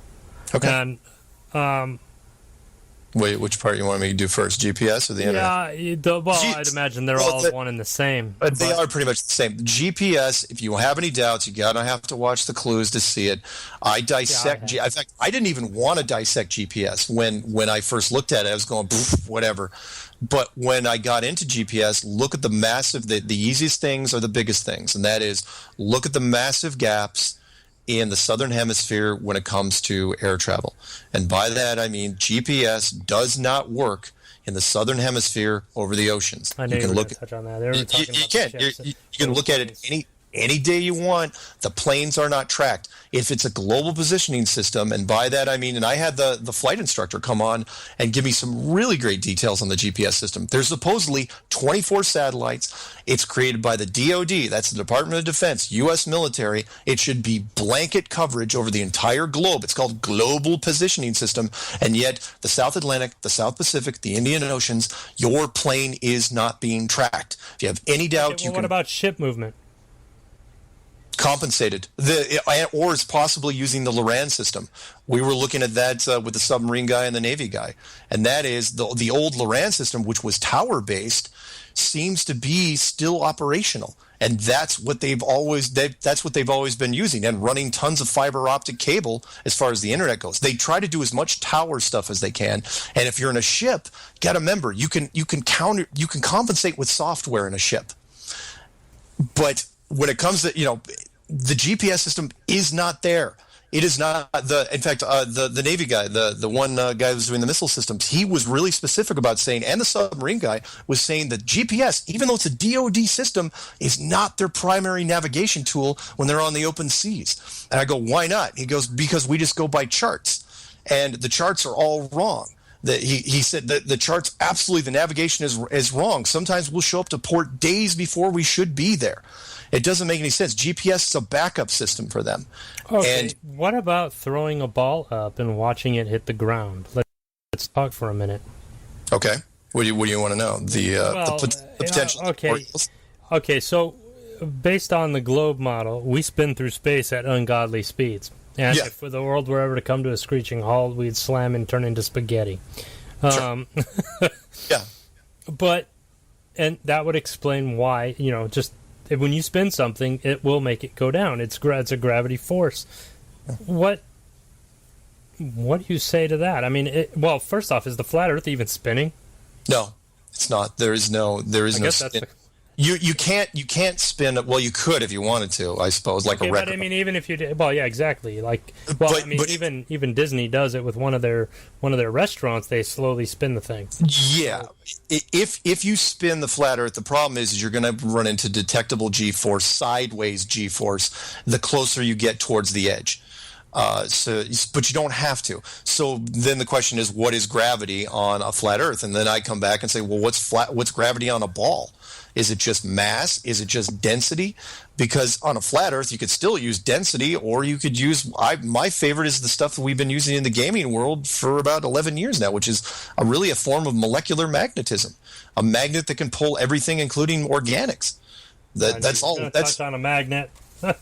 Well, but as far as the spinning of the Earth goes, there's a couple tests that people, and I don't like to use the plane one as much because I think the gravity one's better, and that is, look, if the Earth is spinning, if you're at the equator, you're supposedly spinning at about 1,100 miles an hour. Let's say it's between 1,000 and 1,100. I'm going to round up to 1,100. Yeah, these numbers are astronomical. It's really hard to put them into perspective.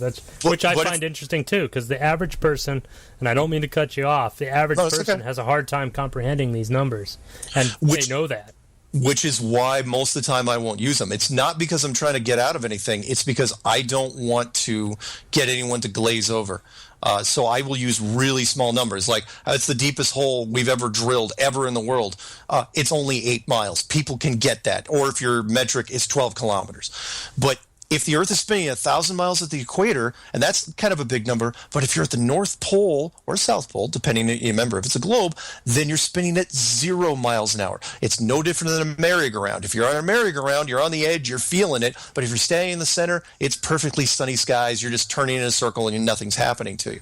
The problem is this, and that is centrifugal force says, like a merry-go-round tries to throw you off, but if you're in the center, it doesn't try to do anything. So at the equator, centrifugal force should be trying ever so slightly. It's not you're going to be flying into space, but it should be trying to push you off. It should be trying to counteract gravity if it's a globe. If that's the case, then if something weighs, let's say 100 pounds at the North Pole, it should weigh slightly less at the equator. That's one of the tests. If I ever, get this thing going even further, that's what I'm going to try to do. It's like, look, the gravity cannot be the same in these two places. It may not be 10 pounds. It may not even be a pound, but it's going to be measurable. We have the ability to do this. Oh, I know where you're going with this. You're talking about one of those when you were 8 years old and you would get on that little spinny thing at the park.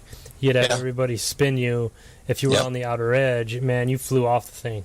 Exactly. Now, granted, on a globe, it's very, very slow. It's 1,100 miles an hour, but it still takes 24 hours to do a full revolution. But it's still centrifugal force. It still exists. We know that part of physics works. So that is one of those little tests out there that no one will answer. I mean, the plain one going back and forth east to west, that's a different one. Okay, well, what about... Hit me. What do you got? I've heard them. Well, I'm running out of questions, man. I'm running out. Okay. We've done this. Call your brother. Billy, give me stuff. No. No, I'm not. Right about now, he's texting. Hold on, just give me. I'm not picking on Billy. He's.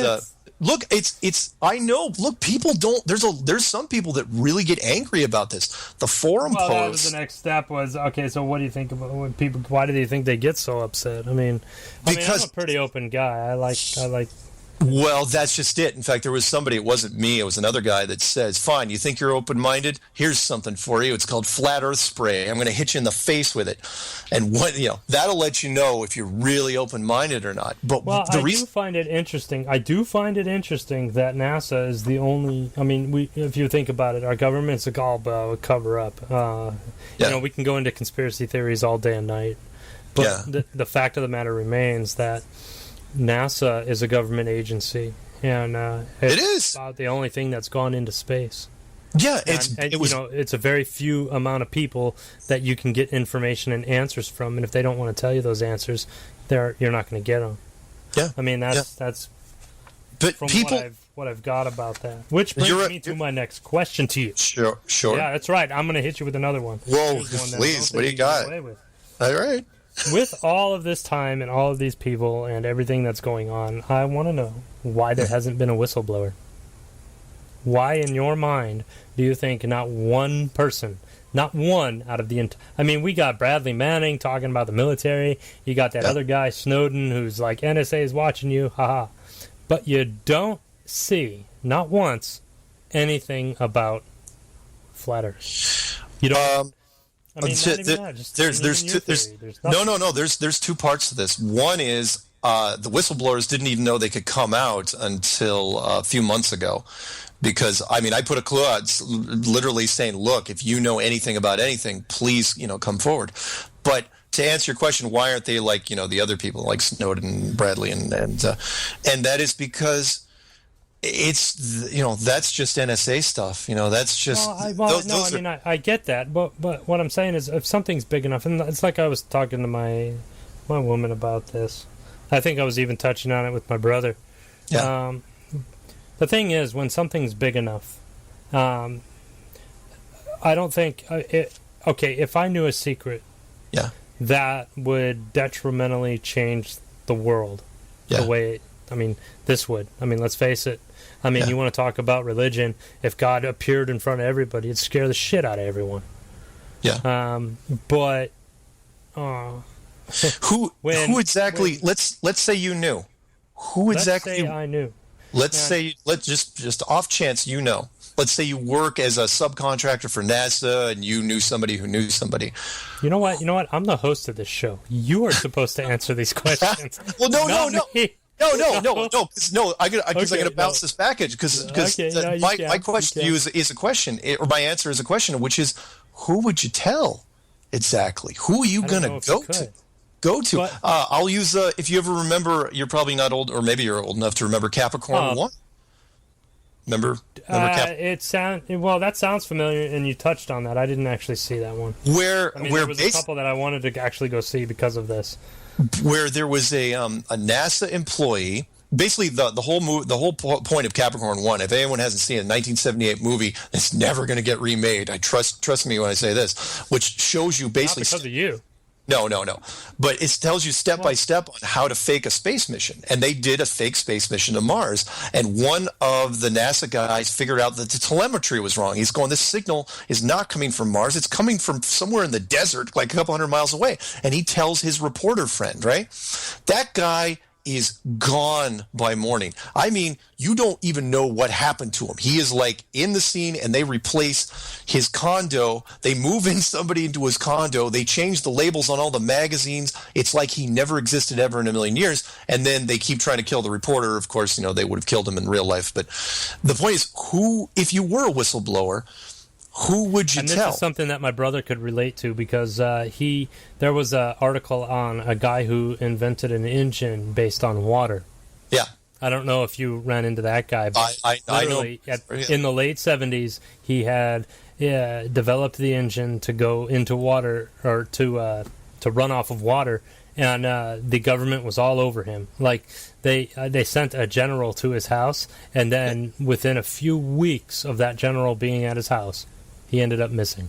Yeah. Or I think he ended up dead. I can't remember. The famous analogy I try to give people is, look, they will offer you the carrot and the stick, usually at the same time. And they'll say, look, here is a dump truck full of money or a gun.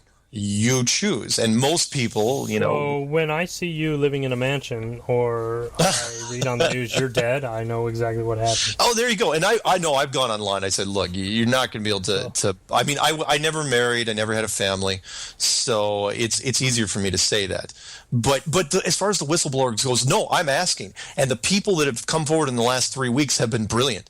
To 3 separate guys from the United States military, in both Army and Navy, career surveyor, the flight instructor, and that's just in 3 weeks. I don't know who's... And that's what I want to touch on to recap towards the end of this. I want to touch on some of your sources. I mean, obviously, I don't want to get anyone in trouble, and I don't. Well, no, they're black coat shooting me in the back of the head. So no, one of them's actually come straight out. He said, "No, this is my name." He sent videos. I'm curious to know what kind of sources you have, and furthermore, what kind of I want to say proof. I mean, I don't know, evidence. Sure. I can do. Yes. What do you?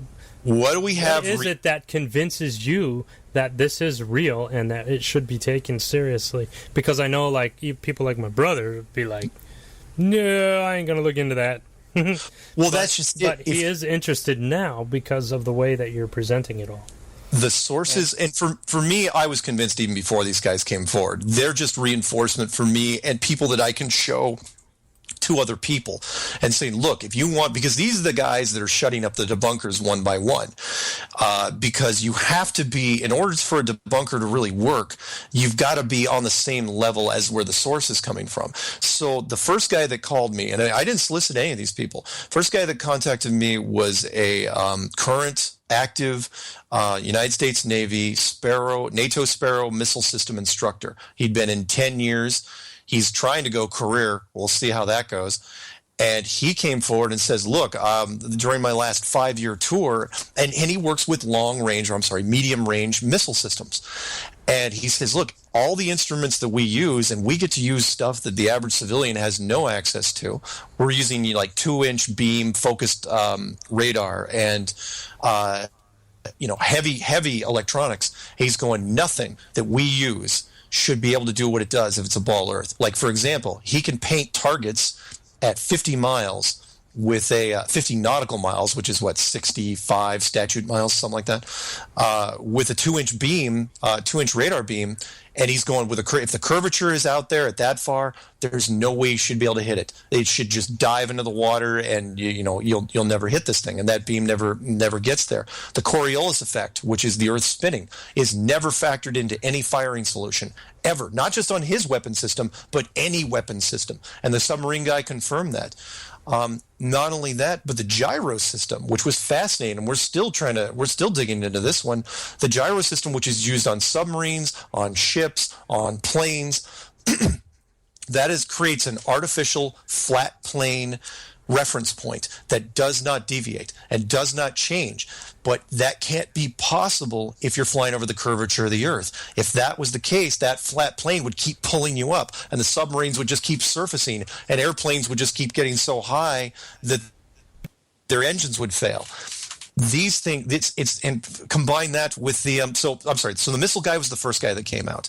Then the surveyor, the career surveyor, 32 years, came out and says, look, everything that we are taught on how to do, it immediately starts with the assumption, and that is when you're shooting big tracts of land, just assume that it's a flat plane.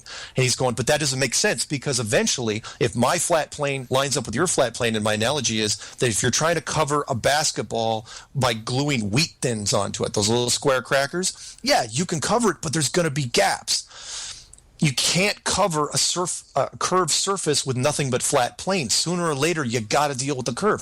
And the surveyor said it didn't happen. Submarine guy comes on and says, yeah, my gyroscope works the same way as an airplane does. And we use a flat world. All our courses are plotted flat. The torpedoes, the firing solutions never take into account the Coriolis effect. They always fire flat. And then finally, the guy just had on last Tuesday, he was the flight instructor, the guy that owned his own flight training school. And he goes, absolutely right. The gyro system that the Navy's guy said are dead on. He's going, the plane works on this gyro system. He's going, I'm up there every single day, and it is not. He goes, it's all based on a flat plane. You set the gyro when you're on the ground to be flat. So what basically they're all saying is, he goes, they're all saying the weird thing. And they're all saying, look, we've heard about the curve in textbooks. That's what you hear about. But it's like a paragraph here and there. But no one actually uses the curve in the real world. It's like a footnote somewhere. But the real curve, everyone in their 9-to-5 jobs that has to deal with this stuff, it doesn't exist. And no one seems to, and everyone misses it because there's no conflict there. Meaning if you take off in Dallas and land in New York, and you get there, if you get from point A to point B, everybody lands, everybody's happy. No one questions it. No one catches the curve. He and all his pilot friends, he's starting to bring him up to, no one can rebuttal him, which is where we are next, which is no one. You want to try to debunk this now? Fine. You're going to have to get someone in the military or higher than these guys to say, oh yeah, by the way, he's wrong about the gyro, he's wrong about the radar, he's wrong about the navigation, all these things, and here's why. Good luck trying to form an argument there. Yeah, so that's not going to happen. No, and that's all that's happened in the last 3 weeks. I don't even know where it's going next. So if you're asking about whistleblowers, I'm half expected to get an astronomer to call me up tomorrow and say, oh yeah, by the way. Okay, well, look, I know we've gone way over our time. I'm so sorry. This is super interesting, which is perfectly fine. I'll probably have you on again one more time. Okay. To clarify for anyone else that hasn't. Whenever. If I can patch this one up, I'll do it. If not, I would like to rerun it through. I'm one of those guys that you've got to do things over and over again. Got to beat me in the head with the rock. Oh no, it's totally fine. It all sinks in. So repetition is the key. Yeah, that is. And I guess my next question to you is there anything else that you want to add? And Billy, I know you're listening. And I know you got questions for him. So if you have any questions for him, now's the time. Oh, I think he wrote one. Hold on. What I try to tell people is, look, everyone's absorption period of this is different. No one's going to get this in a day. Yeah, every once in a while you'll run. If you don't laugh at this the first time, if you don't roll your eyes, if you don't ridicule it, then there's probably something wrong with you, because you're conditioned trust me when I say this, you are conditioned since you were a child. It is the only thing we debunk to children, and that is we put a globe in their classroom and we let them run with it, and that never changes. So some people will get this in a few days, other people take a few weeks, and I've seen it again and again on YouTube. They'll make videos. They'll say, I hate flat earth, I hate flat earth, I hate flat earth, and then by the fourth video, it's all of a sudden, you know what? I like flat earth. No, there's no middle of the road thing. It's like love. That's the thing, is I don't think that this is something that you would want to like. I mean, this is something that, this is a life-changing event. Oh, yeah. And if it is real, and it is, you've got me thinking about it. I'm sorry. I try to tell everybody is, look, just take it slow. Don't, and I know it's easy for me to say because I get so many emails saying, look, I haven't slept in 4 days. I'm still watching. Yeah, it's like, but I haven't got any death threats. People, I'm going to hunt you down, because it's this weird, humbling. It's like a great street magic trick that got everybody. In all honesty, what are you going to do to change it now? I mean, if it is something that is in place, it's going to be in place even after you go to sleep tonight. Exactly. There's nothing to worry about. It's not like it's going to change the course of anything that's going on. But people treat it as this wonderful, fresh, new thing. I'm going, are you kidding us? This is the oldest trick in the book. But nobody... Well, it is. It technically is, because before Copernicus, in the 1700s... Yeah, which brings me. Okay, so here it is. He has a question. It is, how could you keep the rulers and kings and presidents on board with keeping this a secret? I mean, with everyone fighting. I mean, that's like, even Russia. You mean Russia and the United States? They hate each other. So why would, if we wanted to keep it on board, Russia wouldn't? They would want to be against us. So it's the ultimate secret, and at the highest levels. You talk about compartmentalization. You don't want, so very few people know the big picture. Even the astronauts now don't know anything. I mean, the Apollo astronauts knew, and that's why they got depressed and crawled into bottles and became recluses. But everybody else now. My next question. Talk about that one movie that you were talking about. Astronauts Gone Wild. There is. I know you're listening. So there is a movie out there called Astronauts Gone Wild. Yeah, there was a documentary made by, I think it was Bart Siebel, which was, he was a kind of an irritating reporter that went out and tried to get people, he didn't believe in the moon missions, but he tried to ambush astronauts and try to... I like this. You know what? You were talking about, not to cut you off, but you were talking about all this government crap an hour ago.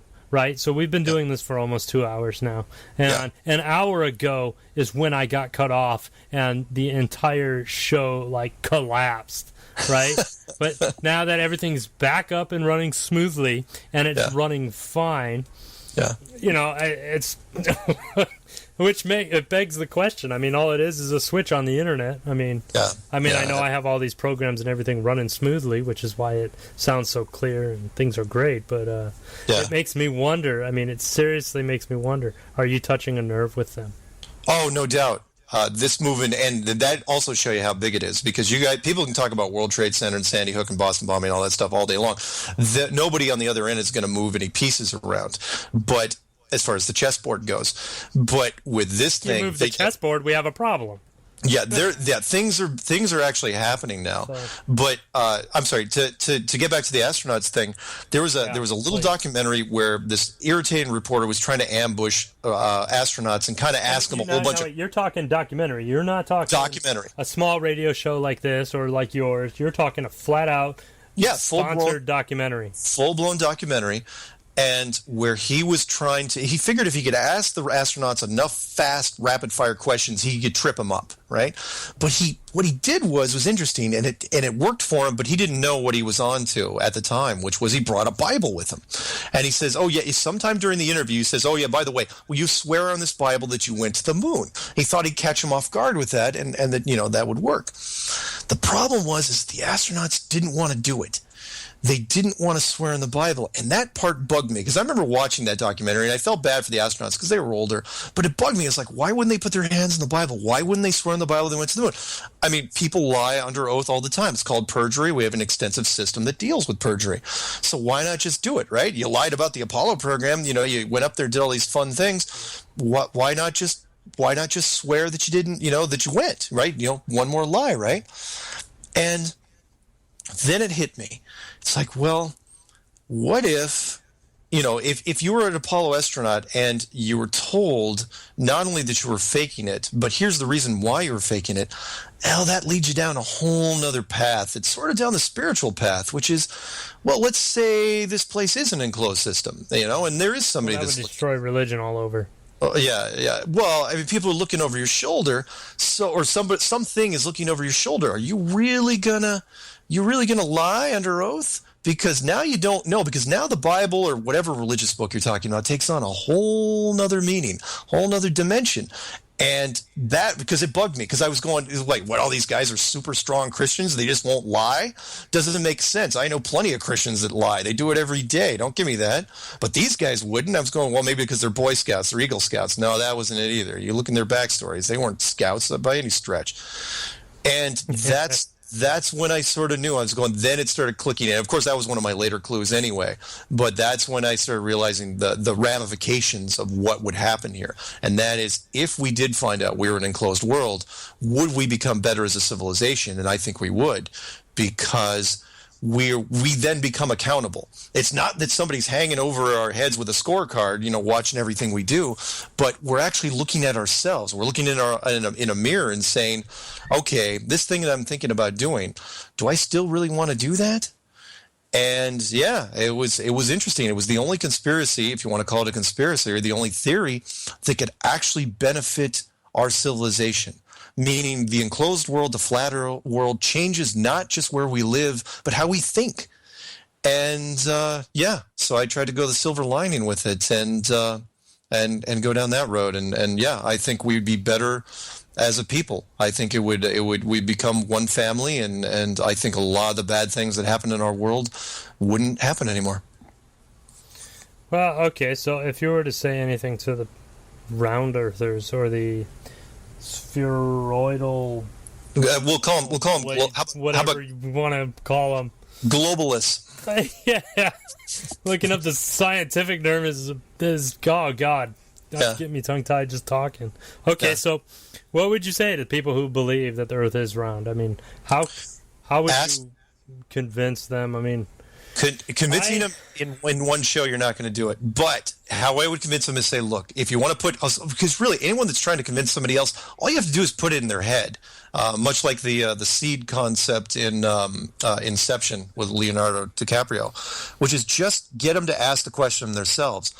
And once the question's asked, it'll just start echoing back and forth until it drives them nuts, which is, how do you know it's a globe? Because, and I mean that literally, meaning how do you know? Do you know because you just think you know? Because, yeah, we know, like gravity or water or fire, we know these things. Or do you know because somebody told you? And if somebody told you, who was it? The follow-up to that is, tell me how you know it's a globe without using the word NASA. Think real hard about that, because you're not going to be able to do it. And then the question comes, okay, maybe you can trust NASA. Maybe, you have enough faith in NASA. Yeah, fine, they're a United States organization, but they also are military.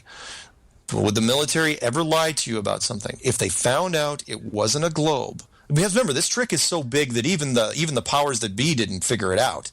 They had to, run into it. If they figured it out, would they tell you? And, Okay, well, I guess that pretty much answers all the questions. Okay. All right, so, listen, I think what I'll do, because I'd like to have you back. Yeah, whatever. What we'll do is we'll touch on things more specifically. I know this was all in general and a lot of bombardment. Sure. But, next time we have you, we'll probably talk about Admiral Byrd. Oh, yeah. Specifically. I kind of wanted to get a feel, and since, again, it kind of collapsed in the middle of it,